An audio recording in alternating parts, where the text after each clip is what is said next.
सुनिए सुनिए, सब लोग ना ध्यान से सुनिए।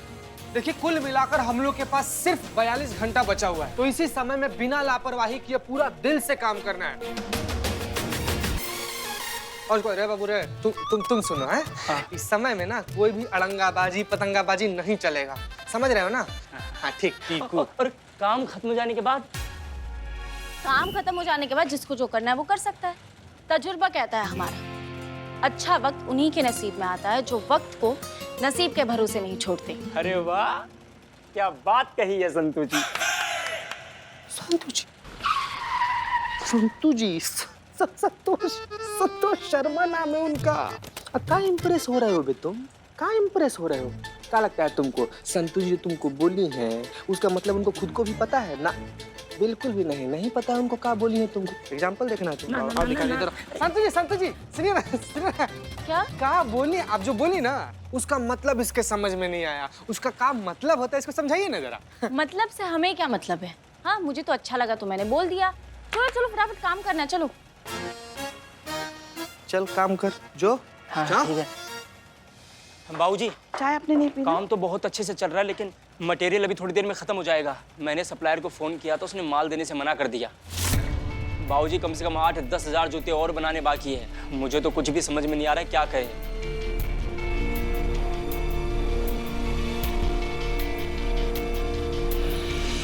खुद जाओ, आदमी भेजो, धमकी दो, खरीदो, कुछ भी करो, लेकिन एक बात सुनो, ये ऑर्डर पूरा नहीं होना चाहिए। सुधाकर को शहर का कोई भी डीलर मटेरियल नहीं देना चाहिए। और एक बात और, ये सुधाकर को जो कोई भी डीलर माल देगा वो फैंसी शूज कंपनी का दुश्मन, और जो कंपनी का दुश्मन वो हमारा दुश्मन। चांस रोजर का नाम सुने हो क्या? विश्वविख्यात जूता डीलर। वो मार्क प्लेमर थे। ये जो है इंडिया में फैंसी शूज कंपनी का फ्रेंचाइजी शुरू करने वाले पहले 3 महान डीलरों में से एक। वो कहते हैं कि जो जूता बेचने के लिए जूता खा सकता है ना, साला उसी के पैर में सोने का जूता होता है। और तुमको बताएं, ये लड़ाई देसी विदेशी ब्रांड का है ही नहीं, ये लड़ाई है जरूरत का। और ये विदेशी कंपनियां हमारी जरूरत है। अगर ये छोड़ के चली गई ना तो हमारे हाथ में कटोरा आ जाएगा, कटोरा। समझ रहे हो ना? अरे जब देश के लोग ही देश की कंपनी का साथ नहीं देंगे तो हम क्यों देसी कारीगर के लिए हमारे परिवारों के भविष्य की कुर्बानी दे? और ये पूरा देश जो ब्रांड करके घूमता है, उनका जाप जपता है, उन्हीं पे भरोसा करता है। तो भाई ये देसी कंपनी छोटी मोटी है, जो उनके देसी कारीगर हैं वो उनके तो दुर्गत होगी हैं? अब ये बताओ दुर्गत का जिम्मेदार कौन है? अंग्रेज। मारो जूता, मारो सर पे। अरे अपने ही देशवासी। अरे हमको भाई धंधा करने दो ना, हम कर रहे हैं ना, है? नहीं, लेकिन खाता पीता आदमी किसी को बर्दाश्त नहीं होता। अब हम भी देखते हैं कि 1 लाख जूता कैसे बनाते हैं, चाहे कुछ भी हो जाए, लेकिन ये ऑर्डर हम पूरा नहीं होने देंगे। ये वचन है बाबू। क्या स्टॉक नहीं है? पर देवेंद्र जी सब जानते हैं आपके पास हमेशा पूरा स्टॉक होता है, फिर आज अचानक क्यों? नहीं, मैं चिल्ला नहीं रहा हूं आप पर, मैं कह रहा था। हेलो हेलो, हाँ सुधाकर जा बोल रहा हूँ, मटेरियल चाहिए था जी। नहीं है?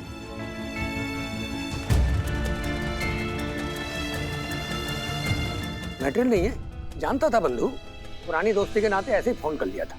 नहीं, कोई बात नहीं है, मैं समझ सकता हूँ, शुक्रिया। क्या हुआ सुधाकर जी, मटेरियल मिल रहा है कहीं से?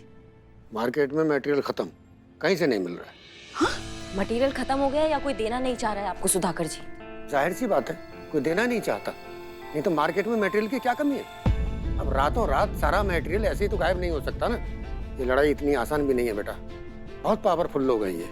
पैसा और पावर दोनों ही है इनके पास। हम लोगों ने इनके साम्राज्य को चुनौती जो दी है, अब जल्दी से हार तो नहीं मानेंगे ये लोग। क्या है ना सुधाकर जी, हमारा भी हिसाब ना थोड़ा अलग टाइप का है। ये दुनियादारी का जो गणित होता है ना, ये हमको समझ में नहीं आता है। अगर हमको कुछ समझ में आता है तो वो सही और गलत, फिर वो कौन है, कैसा है, क्या है, क्यों है, इससे हमको फर्क नहीं पड़ता है। फिलहाल हम आपके साथ खड़े हैं और आपको किसी भी कीमत में हम हारने नहीं देंगे। और ये जो लोग हैं ना, इनसे अभी जाके निपटते हैं हम। आप चलिए हमारे साथ। चलिए। करिश्मा सिंह, मैडम साहब, हमने आपका बहुत कहना माना है। हम लड़ाई झगड़ा बहुत दूर का बात है, हम किसी से ऊंचा आवाज में भी बात नहीं कर रहे हैं आजकल। ये बात तो सही है, बता रहे हैं ना आप। ये जो देशद्रोही है ना, इनको वर्दी का भौकाल दिखाना बहुत जरूरी हो गया है मैडम सर। जाने दीजिए हमें। हम आपको रोक नहीं रहे हैं करिश्मा सिंह। इस बार हम खुद चाहते हैं कि इन देश के दुश्मनों को वर्दी का भौकाल दिखना चाहिए। तजुर्बा कहता है हमारा, मुख्तसर सा गुरूर भी जरूरी है जीने के लिए। ज्यादा झुक कर मिलो तो ये दुनिया पीठ का पायदान बना देती है। हम चाहते हैं कि इन्हें इस बार ये भौकाल दिखे, लेकिन आपका भौकाल नहीं, हमारा वाला भौकाल।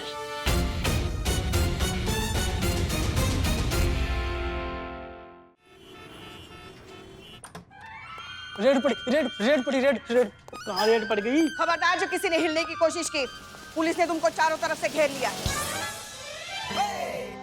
ऐसे 70 के जमाने का डायलॉग कौन मारता है, प्रेम चोपड़ा टाइप के जमाने का? जलन हो रही है ना आपको? क्या हम आपके सीनियर बने हैं? मैं चुप। कहा ना चारों तरफ से घेर लिया है, शांत खड़े रहो। सीनियर नाटक में? नाटक में ही सही बने तो है ना। देखिए कितनी जल रही है। सरकारी अधिकारी कब पे हाँक रहे हैं। What a red. ठीक है, नहीं बोलेंगे आप। पर मैडम जी, मैं ये पूछ रहा हूँ कि मेरी गलती क्या है जी? बताएंगे मैडम, बताएंगी। मैडम बताइए।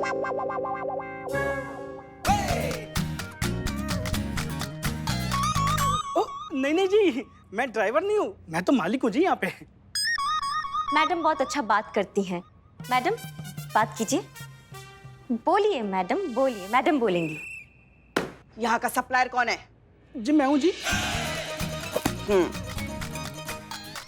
Excise department. ये तो आधार कार्ड है। दिखाना पड़ता है, सरकारी आदेश है। ड्यूटी के वक्त हमें हमारा आधार कार्ड भी दिखाना पड़ता है। तुम्हारे खिलाफ ब्लैक मार्केटिंग की कंप्लेंट है। देश के गद्दार हो तुम, समाज के लिए नासूर हो तुम, समाज के लिए दुश्मन हो तुम। ज्यादा नहीं हो रहा? वही तो, ज्यादा हो रहा है, बहुत ज्यादा हो रहा है। हमारे देश में भ्रष्टाचार नहीं सहेगा, नहीं सहेगा हमारा ये देश तुम जैसे भ्रष्टाचारी को। सत्यानाश हो तुम्हारा दुराचारी। मैडम जी, कुछ ज्यादा हो रहा है। मेरा कहने का मतलब ये है जी, मैं बहुत शरीफ आदमी हूँ और जी मेरा तो नाम भी शराफत अली है। हमने कोई गलत काम नहीं किया जी, आपको गलत इन्फॉर्मेशन मिली है। हम कोई ब्लैक मार्केटिंग नहीं करते जी। बताइए। देखिए भाई साहब, अब शिकायत हुई है तो जांच पड़ताल भी हैंगी, कार्रवाई भी हैंगी, तभी पता चलेगा कि क्या सच हैंगी और क्या झूठ हैंगी। लोग बोल रहे हैं आप मटेरियल को आउट ऑफ स्टॉक बता के ब्लैक में बेच रही हैंगी। ऑर्डर बुक हैंगी, फिर दूध का दूध और पानी का पानी हैंगी। ऑर्डर बुक हैंगी? हैंगी जी, हैंगी, बिल्कुल हैंगी। मैं दिखाता हूँ आपको।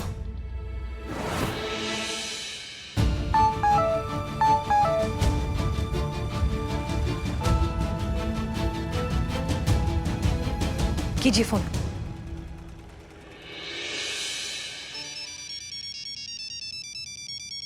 एक मिनट जी। जी। हेलो, सुधाकर बोल रहा हूँ शराफत भाई। सोचा एक बार और फोन कर लेता हूँ, पूछ लेता हूँ मटेरियल मिल जाएगा कि नहीं। मटेरियल? हाँ जी, बिल्कुल मिल सकता है जी मटेरियल, कोई दिक्कत नहीं है जी। सुधाकर साहब, आप तो हमारे पुराने ग्राहक हो, आपको कभी मना थोड़ी किया हमने, हैं? पर एक छोटी सी गलती हो गई थी जी मेरे लड़के से। जरा बस ऑर्डर बुक में आपको ऑर्डर लिखना भूल गया था, तो गलतफहमी हो गई। मैं आपको फोन करने ही वाला था जी। आप बताओ कितना माल कहाँ भेजना, बताओ जी। थाने। मैडम जी, ऑर्डर दे तो रहा हूँ, अब क्यों थाने? थाने के एड्रेस पर ही भेजना है सारा मटेरियल। ठीक है जी, भेजता हूँ। और छोटू, और जल्दी से सुधाकर साहब का माल भेजो गाड़ी में, लोड का ट्रक फटाफट।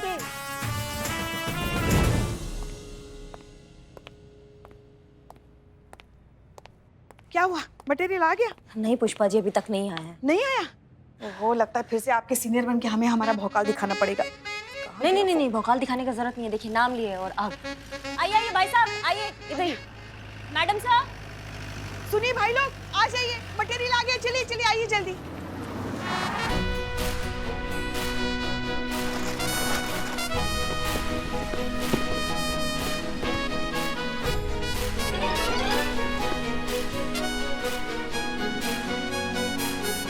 मुबारक हो मैडम सर, आपका भौकाल काम आ गया है। पर आपसे एक निवेदन था।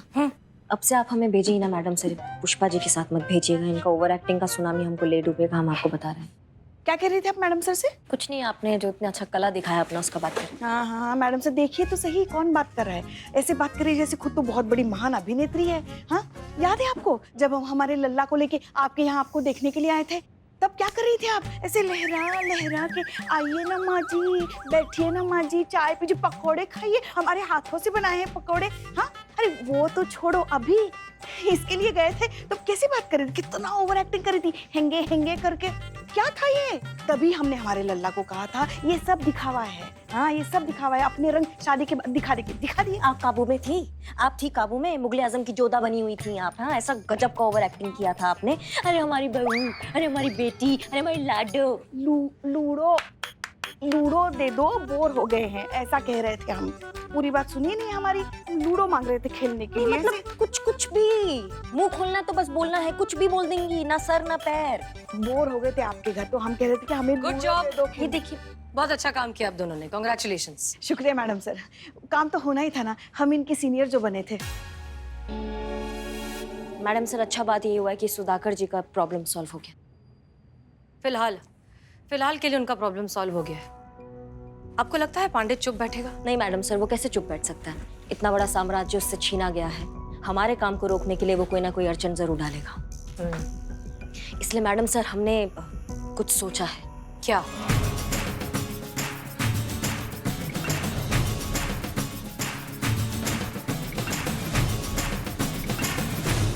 No, sir. Not to worry, sir. I am there. A small technical problem here and there, sir. Sir 1 lakh तो क्या 1 दर्जन जूता भी नहीं बना पाएंगे। I give you guarantee, sir. Trust me, sir. Okay, sir. Thank you. Franchisee वापस लेने की धमकी दे रहा था कमीना। कौन धमकी दे रहा था बे? अरे वो नहीं, फोन पे नीचे रख। अगर ये लोकल कारीगर जीत गए ना तो हम बर्बाद हो जाएंगे, बता रहे हैं। और देसी माल एक बार लोगों के मुंह पे लग गया तो विदेशी ब्रांड का सारा कंपनी हो जाएगा बंद। अब क्या करें, कुछ समझ में नहीं आ रहा है। एक आइडिया है तो सही। नहीं तो बोले नहीं बे कब से? अरे पढ़े लिखे वाली शक्ल लेके घूमते हो। बताओ आइडिया क्या है? आइडिया बताओ। सर, अगर उनका सारा सामान हम खराब करते हैं, मतलब उनके माल को तहस नहस कर दे तो? कैसे? पर वो लोग तो महिला पुलिस थाने में बैठकर बना रहे हैं ना जूता, तो थाने में घुसकर कैसा तहस नहस करेंगे? और भैया एक बात सुनो, अगर पुलिस से पंगा लिया ना तो जिंदगी में बहुत बड़ा बवाल हो जाएगा, बता रहे हैं। अरे सर, उसकी नौबत ही नहीं आएगी। हम लोग महिला पुलिस से सीधा पंगा लेंगे ही नहीं। और फिर भी सारा माल तहस नहस हो जाएगा। जी सर। कैसे? जल्दी बोलो।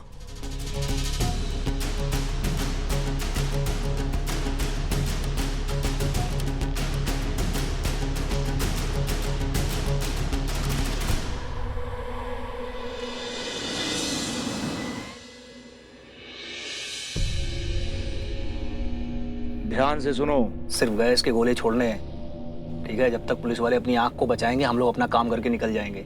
और एक बात, जब तक जरूरत न पड़े तब तक किसी भी पुलिस वाले से उलझना मत। पुलिस वाले और गैस के गोले, इन दोनों से दूरी बना के रखना, समझ गए ना तुम लोग? दया।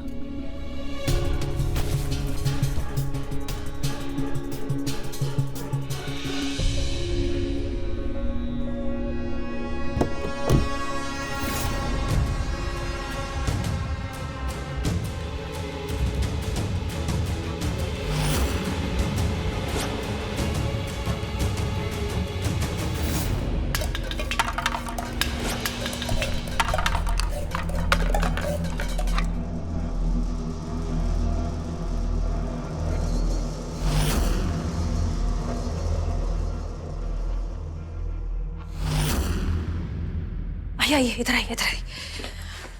हमारा अंदाजा बिल्कुल सही था। टीयर गैस से हमला किया मैडम सर, अगर गलती से आंख में चला गया ना तो किसी को कुछ दिखाई नहीं देगा। नहीं, आपने बहुत अच्छा किया कि वक्त से पहले सबको अंदर शिफ्ट करवा दिया। पर मैडम सर, गैस को अंदर आने के लिए कितनी जगह चाहिए होती है? मैडम सर, गलती से भी एक गैस इन लोग की आंख में चला गया ना तो? पुष्पा जी, हमारे पास जितने भी प्रोटेक्शन ग्लासेस हैं लेकर आइए, जल्दी। जी मैडम। ठीक है, जल्दी।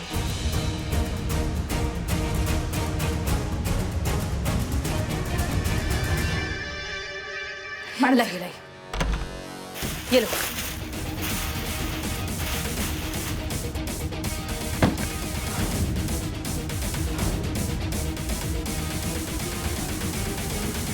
मैडम सर, प्रोटेक्शन ग्लासेस तो दे दिए, मगर काम रोकने के लिए उन लोगों ने अगर अंदर हमला कर दिया तो?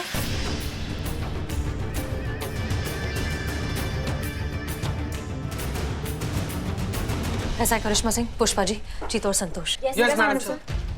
आप सबको याद है कि ये वर्दी पहनते वक्त हम सबने क्या कसम खाई थी कि हमारे देश का लॉ एंड ऑर्डर, इस संविधान की सुरक्षा हमारी जिम्मेदारी है।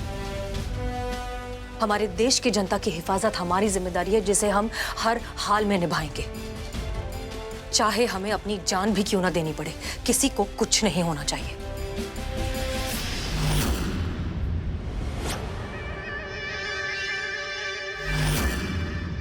अब वक्त आ गया उस कसम को निभाने का, इस वर्दी का हक अदा करने का, हमारे महिला पुलिस थाने का नाम गर्व से ऊंचा करने का। यहाँ जितने भी लोग हैं अंदर, इन सब की सुरक्षा हमारी जिम्मेदारी है। इन सब में से किसी को भी कुछ नहीं होना चाहिए और काम चलते रहना चाहिए। Is that clear? जी मैडम। एक चीज याद रखिए, जीत की खातिर जुनून होना चाहिए, खौलता उबलता खून होना चाहिए। ये आसमां भी आ जाएगा जमीन पर, बस इरादों में जीत की गूंज होनी चाहिए। जय हिंद।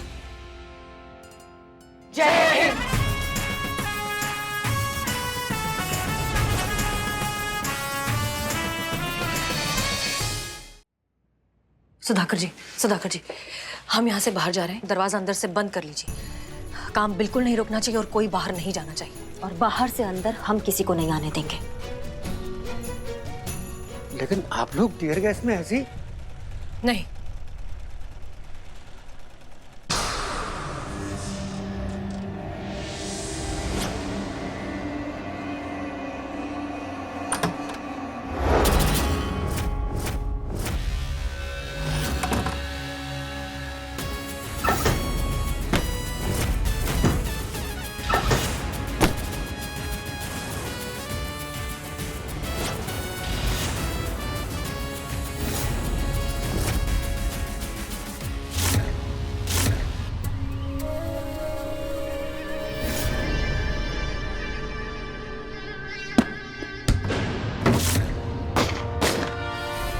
कवर फायर करते हुए पीछे चलो। याद रहे, पुलिस वाले को गोली नहीं लगनी चाहिए।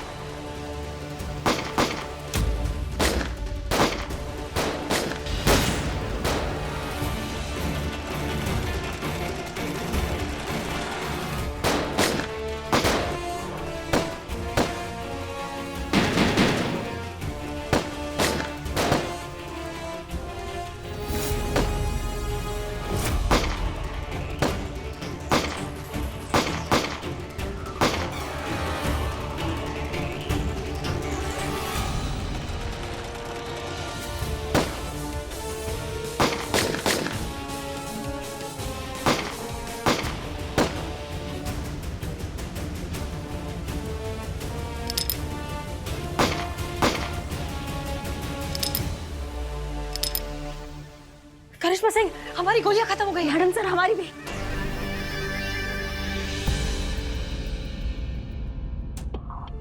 मैडम सर, लगता है उनकी गोलियां भी खत्म हो गई है। संतोष, चीता, पुष्पा, जल्दी सारे दरवाजे बंद कीजिए। कोई अंदर नहीं जाना चाहिए। हमारी हमारा ये बंदूक चाहिए। जल्दी दरवाजा बंद करो।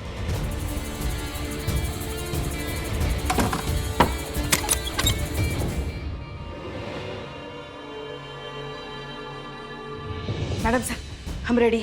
ओके, करिश्मा सिंह, चलिए।